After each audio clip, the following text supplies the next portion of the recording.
have to say about Molly, she's not 15 years old. She's like 1.5. She's a year and a half.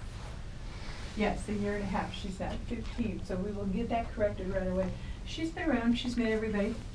She didn't like the milk bone at first, Megan. No, she was a little picky about her treats at first. But then she ate one, and then she ate some of the baby ones, and then the milk bone was okay. But I mean, it's not a flavored one. I guess I should get flavored ones. So anyway, Megan is here, of course, from People for Pets with Pet of the Week.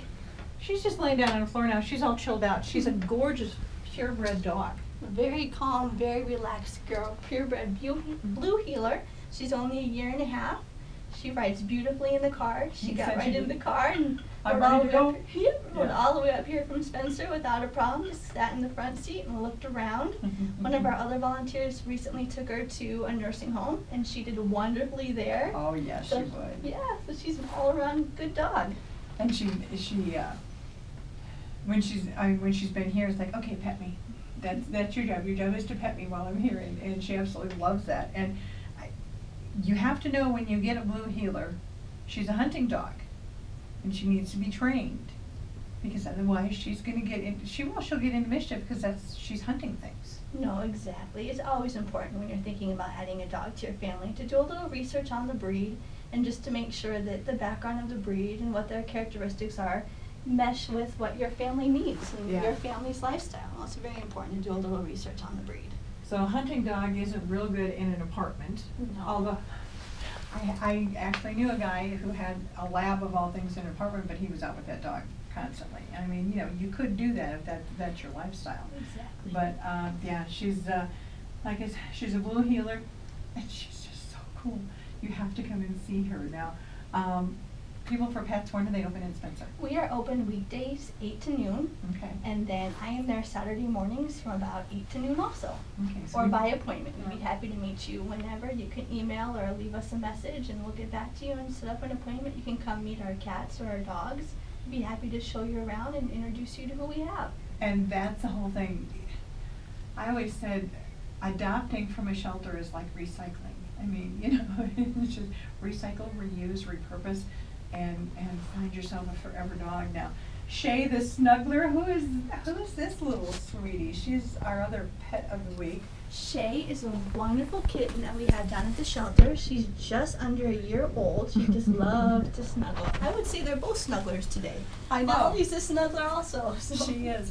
She's not quite a lap dog, although, I mean, she's, what is she, 35 pounds probably? I would say she's between 35 and 40. It's hard to tell from the picture, but she's just a very nice medium size. Right. Not too big, not too small.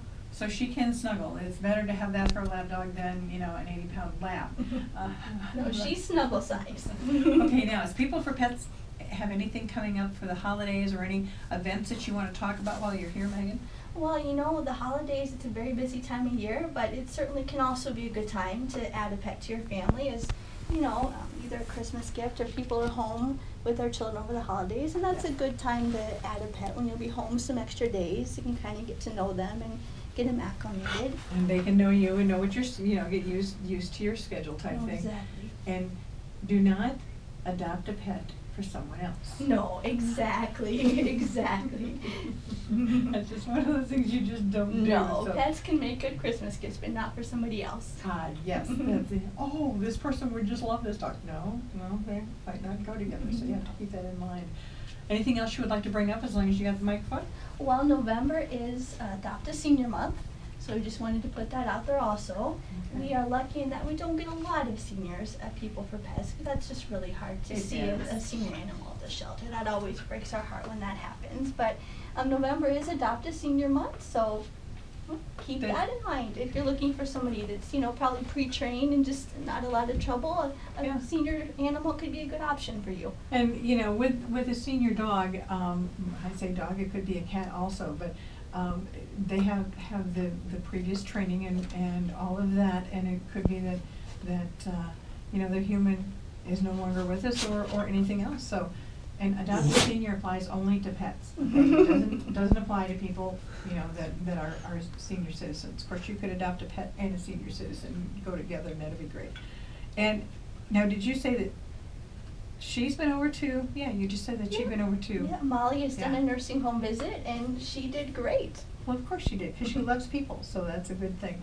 So if you were looking for a great dog to bring into your home, Molly is one of them. And you can go to People for Pets if you want to look around first online. There's a couple ways to do that. Correct, yep. All of our animals are on our website. It's peopleforpets.org.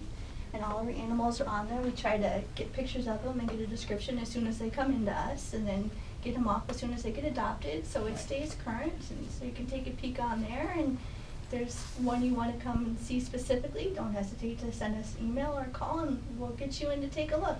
Definitely. And if you can't remember peopleforpets.org, you can always go to Pet Finders, and they are in there. ExploreGoboji.com. We will have both Shay and Molly up, and we'll have the interview up in a little bit, and they can check that out too. So thank you very much, Megan. Thank Shay, you. you haven't barked at all. She's not a barker. She hasn't barked at all, and Megan was talking about that. She hasn't heard her bark yet. She's so. really not. I haven't No. heard her bark much at the shelter, even when the other No. dogs are barking. Sometimes I That hear picks up. everybody kind of start to chime in if one of them starts, but I haven't really heard her join in. Okay, so she's just a snuggler, not a talker, so there you go. People for Pets, of course, comes to you from Jodi Wollmuth with Exit Realty Midwest. Make sure that you thank her and let her know that you appreciate hearing about the pets every week.